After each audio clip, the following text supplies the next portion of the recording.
As we continue now with our study of the core ideas that make up what we call Reformed theology, I think of an event that took place in history just a couple of years before the Pilgrims landed on the shores of New England in the Mayflower. A controversy that spread throughout Europe and then around the world that had its roots in the Netherlands. It began in a theological faculty of a Dutch institution that was committed to Calvinistic theology. When some of the professors began to have second thoughts about issues relating to the doctrine of election and predestination and that sort of thing, and this theological controversy erupted, and as it spread across the country, it upset the church and it upset the theologians of the day until finally a synod was convened and issues were squared away and certain people were rejected in their views, among whom was a man by the name of Arminius. But the group who led this movement against Orthodox Reformed theology were called the Remonstrants. They were called the Remonstrants because they were remonstrating or protesting against certain doctrines within their own theological heritage. And there were basically 5 doctrines that were the core of the controversy.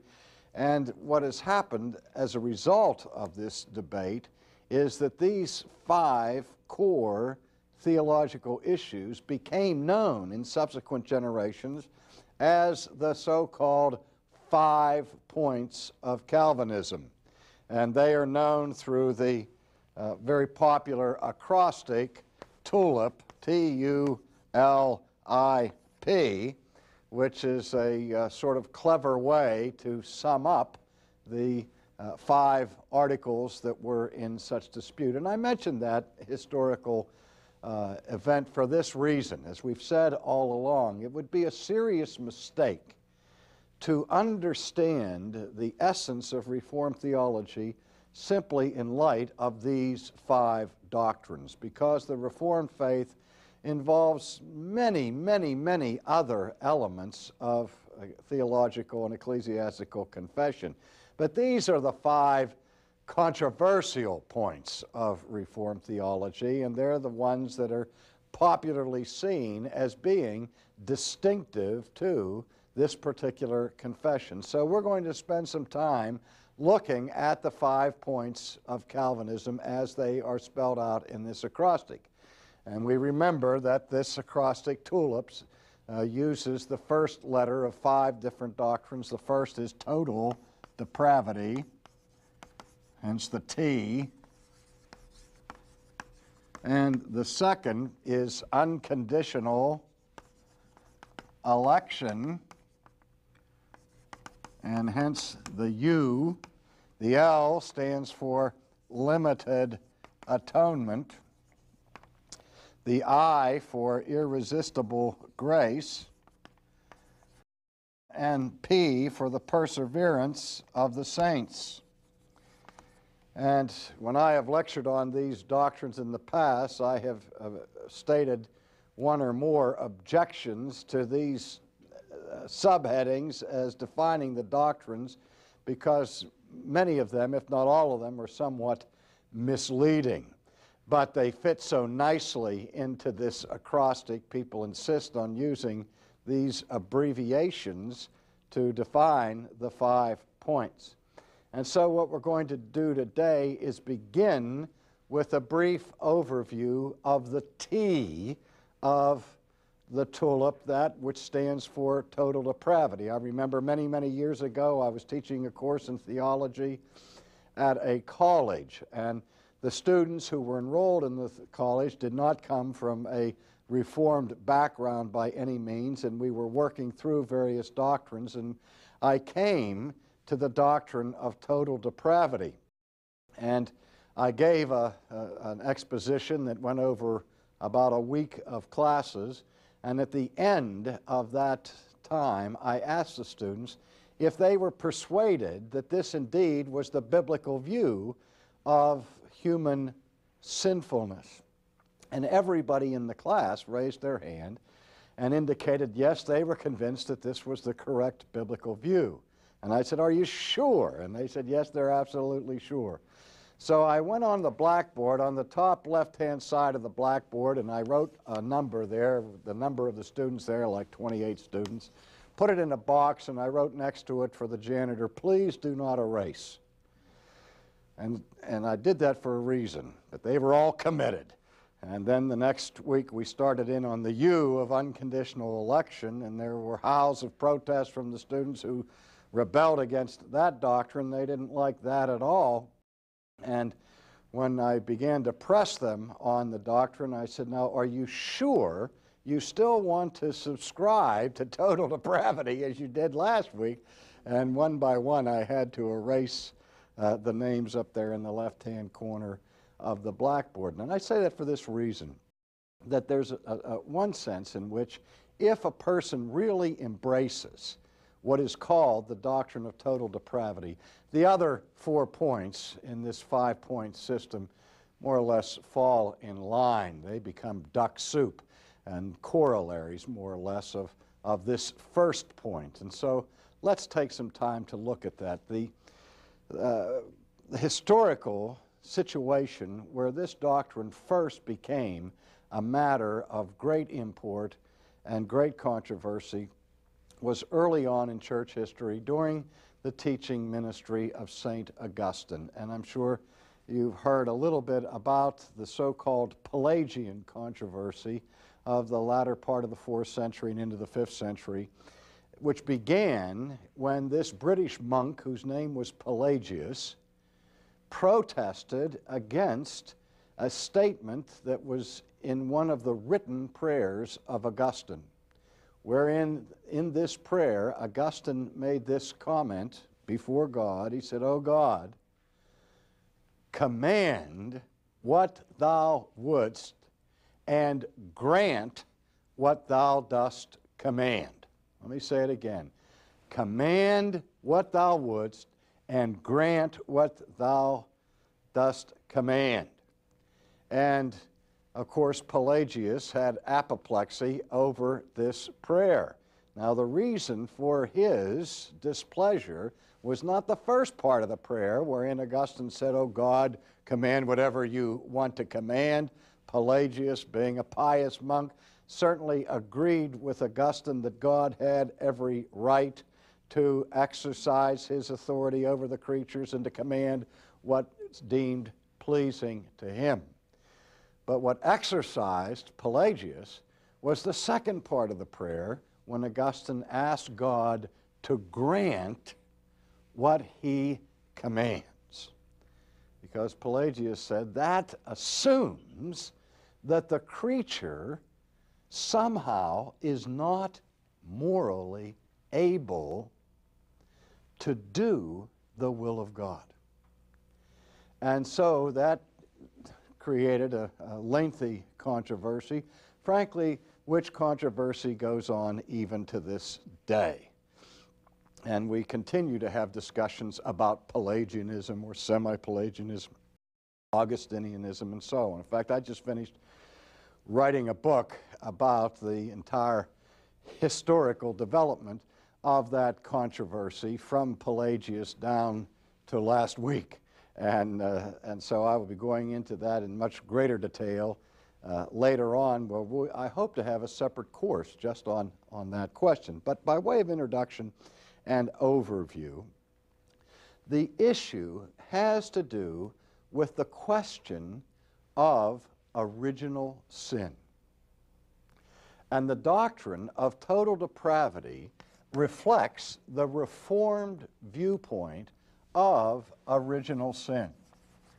Now, that term, original sin, is often misunderstood in the popular arena. Some people just assume that the term original sin must refer to the first sin, the original that we've all copied in many different ways in our own lives. That is, the first sin of Adam and Eve. But that's not what is referred to historically in the church by the doctrine of original sin. Rather, the doctrine of original sin defines the consequences to the human race of that first sin. And virtually every church historically that has had a creed or a confession has agreed that something very serious happened to the human race as a result of the first sin. That the first sin produced original sin. That is, as a result of the sin of Adam and Eve, the entire human race fell. And so that our nature as human beings since the fall is a nature that has been influenced by the power of evil. As David declared in the Old Testament, "O God, I was born in sin, and in sin did my mother conceive me." He was not saying that it was a sinful thing for his mother and father to have borne children, nor was he saying that he had done something evil by being born, but rather he was acknowledging the human condition of fallenness. That fallenness that was part of the experience of his parents, that fallenness that he brings himself into this world. And so original sin has to do with the fallen nature of mankind. The idea is that we are not sinners because we sin, but that we sin because we are sinners. We are by nature sinners. And we've all heard the axiom, nobody's perfect. We might improve upon that a little bit by saying, not only is no one perfect, but no one's even close to perfection. And so the doctrine of total depravity describes and defines a particular view of original sin that has its roots in the teaching of St. Augustine. And remember that Augustine was the patron saint of the monastery where Martin Luther was reared in the faith and where he taught at Wittenberg. He was an Augustinian monk, and also Augustine was the most revered mentor of John Calvin, so that the thinking of Augustine had an enormous influence in the shaping of the doctrine of the Protestant Reformation. Now, what total depravity does not mean in the Reformed tradition is what we call utter depravity. Utter depravity. And we often use the term total as a synonym for utter or for completely. And so the notion of total depravity conjures up the idea that every human being is as bad as that person could possibly be. You might think of some arch fiends of history like Adolf Hitler and say there was absolutely no redeeming virtue left in the man. But I suspect that he had some affection for his mother, and as wicked as Adolf Hitler was, we can still conceive of his being even more wicked than he actually was. And so the idea of total depravity doesn't mean that every human being is as wicked as they could possibly be, but rather it means that the fall is so serious that it affects the whole person.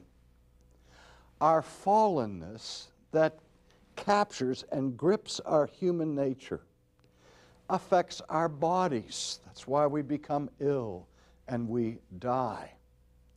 It affects our minds and our thinking. We still have the capacity to think, but the Bible speaks about the way in which the mind has become darkened and weakened.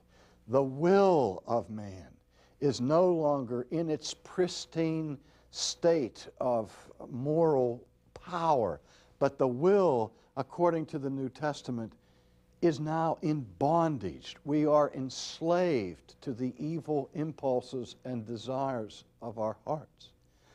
And so the mind, the will, the spirit, the whole person has been infected by the power of sin.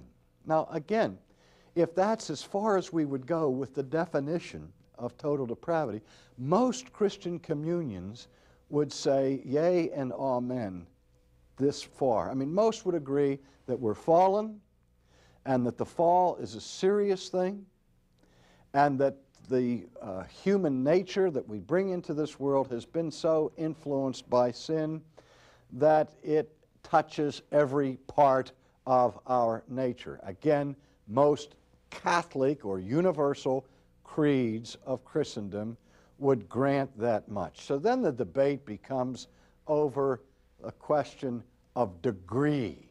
How far have we fallen?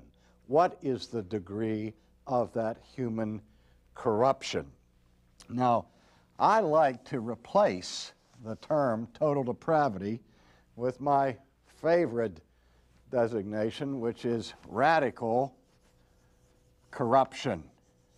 It's a concept that my friends find very easy to remember as they make their own acrostic for it. They just abbreviate radical corruption by the initials RC.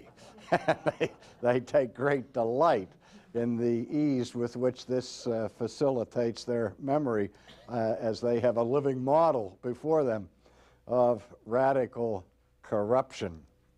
I remember a gym teacher I had in the 7th grade when he called the roll for the first day that he was there and called my name RC, as that's what I was called in grade school, and he said, "Oh, rotten crabapple." So in that instant, I had a new nickname that I probably should not have mentioned, because I'll probably hear it again in these days. But the reason why we use this term, although it completely ruins our flower garden here, the tulip now becomes rulip, and nobody's going to remember that. But the reason I prefer this is because of the term radical. Now again, there's another one of those words that we use, bandied about in various ways in our culture, particularly in the political arena, where we say somebody's on the radical left or on the radical right or so on. But the word radical, ironically, has its roots in the Latin word for root, which is the word radex, and it can be translated root or core. And the idea of the term radical is something that permeates to the core of a thing. It's not something that is tangential or superficial, namely lying on the surface, but it penetrates into the core of the thing. In a recent poll done of professing evangelicals, the overwhelming majority of people who answered particular questions in this poll indicated that they agreed with the statement that man is basically good.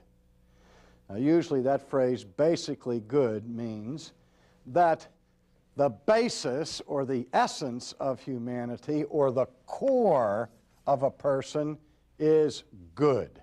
And though we recognize that no one's perfect and all are sinners and that we all are marred and blemished by various imperfections, the problem with sin in the idea that man is basically good is that sin then is seen as accidental or peripheral to human nature. And this, of course, is part of the optimistic view of mankind that is essential to historic humanism.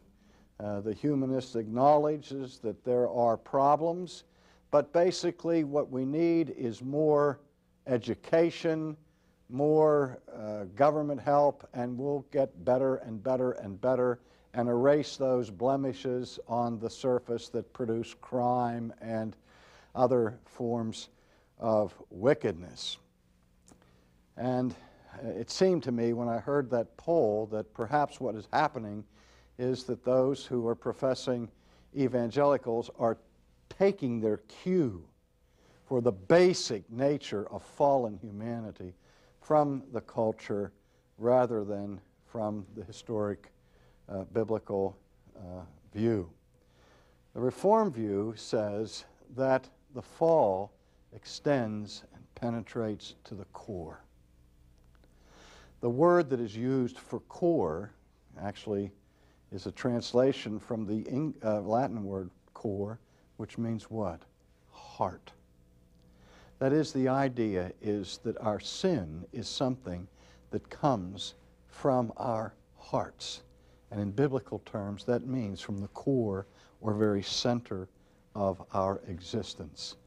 And so what is required for us to be conformed to the image of Christ is not simply some small adjustments or behavioral modifications, but nothing less than renovation from the inside, nothing less than regeneration, being made over again, being quickened by the power of the Spirit. And so we see that the only way in which a person can escape this radical situation is when the Holy Spirit changes the core, changes the heart. And even that change does not instantly vanquish sin. The complete elimination of sin awaits our glorification in heaven. Now we'll look at some more aspects of this doctrine in our next session.